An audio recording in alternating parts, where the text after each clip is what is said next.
So now we've talked about some of the basics associated with friendship, but what happens when lots of friends start to form a bit of a friendship group? Well, for this, we have to talk about groups. So groups can be defined in a number of different ways. Dr. Bradford Brown made distinctions between friendship groups, crowds, and cliques. So we're going to start with the smallest of these three, and we're going to talk about cliques first. So what is a clique? Others sometimes pronounced as clique. Well, a clique is defined as a group of friends that contains about 3 to 10 members. It can't be 2, that's just a dyad. So 3 to 10 members, 3 to 10 people, and they usually have some sort of similar demographics, similar ages, maybe the same gender, same ethnic background, same economic background, and they're going to have some similarities in terms of personality, behaviors, hobbies, or clothes. So this could be 3 friends that all really like science, or 10 friends that all really like sports, or 5 friends that really like playing in a band. But what's important here is in the clique, everyone's still allowed to be an individual. Although they are connected and united through having similar personalities, behaviors, hobbies, or clothes, they are individual people and they recognize each other as individuals. So when you're on a sports team of 10 people, you understand that although you're a really close-knit group, that everybody's their own person.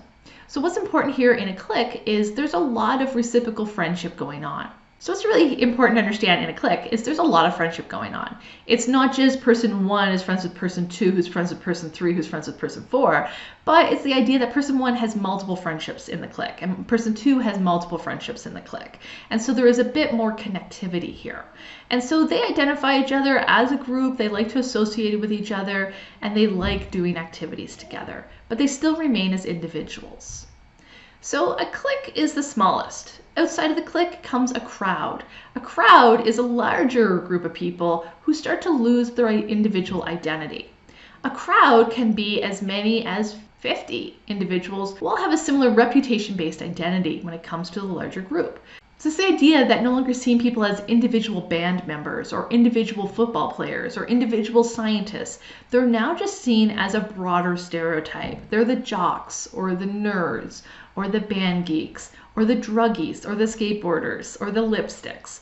And this is the idea that now their whole identity is not based on who they are, but based on what their group is. That's important to understand. Groups are very heterogeneous. These stereotypes are often quite false and often quite misleading. But to the people outside this crowd, outside this, they just view them as all the same. So crowds tend to be made up of multiple cliques.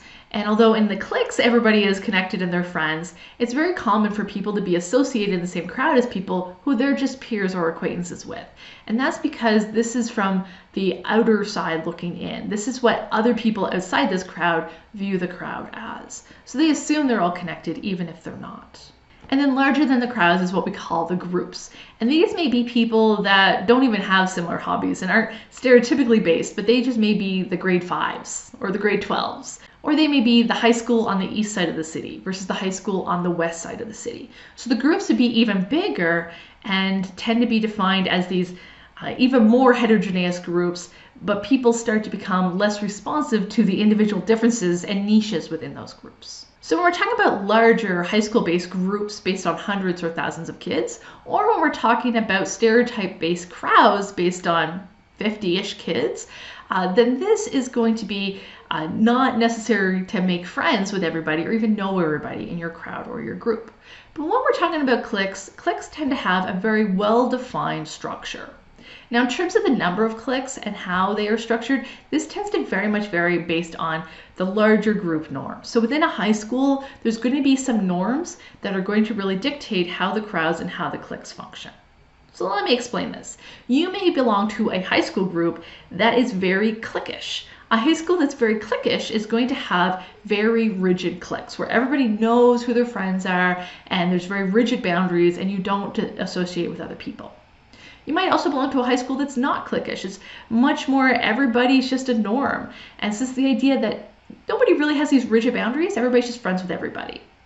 You might also have a high school where there's certain types of cliques that are more powerful. Maybe the high school you went to have jocks that are more powerful, or maybe the band geeks were more powerful, or maybe the cheerleaders were more powerful, or maybe it wasn't based on these behaviors, but based on other demographics like personality. Maybe the kids that were more pro-social would be more powerful, and the aggressive kids would be less. Or maybe the group norms for your high school were not based on that, but based on something like ethnicity. Maybe there's an ethnic group that had more power in the hierarchy in one's high school. So it's important to understand these clique structures can vary, and Dr. Thomas Kinderman is the leading scholar in defining how these can be very different. So we're going to talk about some of the different structural possibilities in cliques. One of the big things we have to consider with cliques is how hierarchical it is. Some cliques are a little bit more flat, some cliques are a bit more peaked, and in the sort of prototypical clique, we tend to see a leader at the top. The leader is sort of the queen bee, and the queen bee is the one who's pulling all the strings, making the decisions, makes the decision if there's going to be a social event, who's invited, who gets to enter the clique or not enter the clique. They could just be someone who's really well organized, or they could be someone who is perhaps a bit more social aggressive and maintains the order in the clique. Under the leader, we're going to see the sidekicks. The sidekicks are the ones that they get to have some input, they get to perhaps advise the leader and give feedback, but they aren't the one completely calling the shots.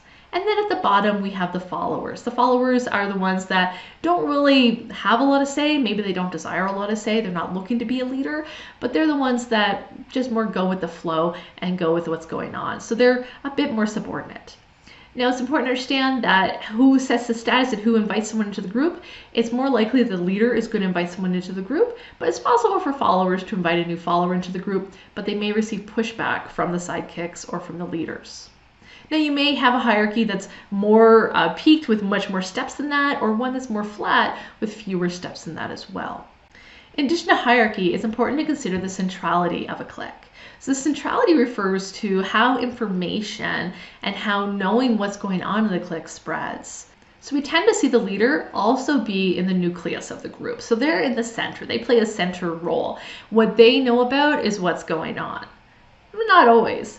And then we tend to see the sidekicks or the secondary people who, they are in the know for the most part. But then we have the people on the periphery. In addition to information knowing, centrality also plays a role in terms of similarity. We tend to find that those that are more towards the center of a clique tend to be more similar. They dress similar, they have similar idiosyncrasies, and they're more similar in terms of behaviors and personality. Versus the ones on the periphery, they tend to be less similar and less conformist. Another way we can think about centrality is the density. Perhaps it's possible that in a clique, everybody's in the nuclear or secondary level, and there's very few people in the periphery. Or perhaps we may have very few people in the secondary. We have a very strong leader in the nucleus, and almost everybody's in the periphery. Now, it's important to understand in my illustration, I have more than 10 butterflies, and that's because this centrality could potentially work for crowds and cliques. But I want to focus us on cliques. I want to make a point here that hierarchy and centrality are not always the same. It's not always going to be the leader in the middle with sidekicks in the secondary and followers in the periphery. You could change those up and it could be interdependent. In fact, it's possible that at some point the leader may be in the periphery, and this could be when there's a bit of a coup going on in the group where perhaps they're going to form a new leader. These groups are not static, they are dynamic, and they do change over time. And so it's possible that you could have a leader being pushed out to the periphery where all of a sudden there's rumors about them and they don't know about the rumors, they haven't heard it. We also might find that there are some followers that are more central. Even though they have less power, they know what's going on. They maybe have a really quiet kid that doesn't really push or make a lot of decisions in the group, but they are really close to someone. This might happen if there's like a younger sibling in the same clique. And so they're very much a follower. They don't consider to have status or power in the group, but because they know a lot of information about their older sibling, who's the leader, let's say, they're going to be more central into the group. And so you don't have to be in a certain spot in the hierarchy, which means that's where your spot is in the centrality. There could be lots of differences.